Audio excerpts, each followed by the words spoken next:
Kuzey ve Doğu Suriye'de her ne kadar bugün silah sesleri kesilmiş olsa da son 48 saat oldukça sarsıcı geçti.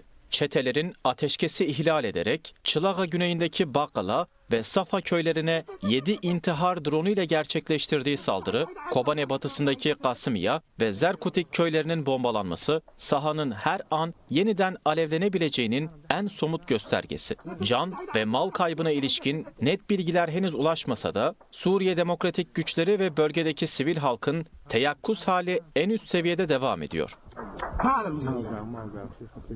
Gelişmelerin nereye evrileceği şimdilik belirsiz. Ancak son 24 saatte artan diplomasi trafiği, yakın zamanda bölgenin geleceğini etkilemesi muhtemel önemli sonuçları beraberinde getirecek gibi. Özerk Yönetim Heyeti'nin dün Şam'da gerçekleştirdiği üst düzey temaslar kulisleri hareketlendirmiş durumda. Sızan bilgilere göre taraflar arasında bir ateşkes uzlaşısı üzerinde duruluyor. Bu sabah cephe hatlarına hakim olan sessizliğin Şam'daki bu görüşmelerin bir sonucu olduğu düşünülüyor.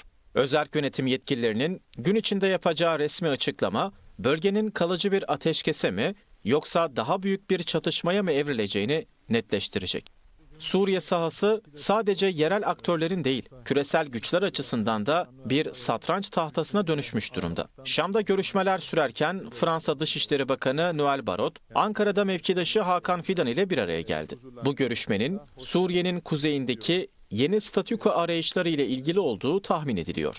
Fransa ve Türkiye'yi de yakından ilgilendiren bölgesel ve küresel konuları detaylıca ele alma imkanımız oldu. Zira bir gün önce İngiltere, Fransa, Almanya ve ABD temsilcileri Suriye'de ateşkesle öngören ortak bir bildiriye imza atmışlardı. Aynı saatlerde KSD Genel Komutanı Mazlum Abdi ve Özerk Yönetim Dış İlişkiler Dairesi Eş Başkanı İlham Ahmet, Şam hükümetiyle görüşme halindeydi. Görüşmeler sürerken Ahmet Askeri Havaalanı'ndan gün içinde 3 kez havalanan savaş uçakları adeta bölgedeki tüm aktörlere mesaj verdi. Yüz yüze yapılan görüşmelere telefon trafiği de eklendi. Önce Trump ve Jolani konuştu, ardından da Türkiye Cumhurbaşkanı Erdoğan Trump'ı aradı. Tüm bu gelişmeler sahada yaşananın sadece askeri bir çatışma olmadığını, bölgesel aktörler eliyle yürütülen küresel bir planın devrede olduğunu gösterir nitelikte.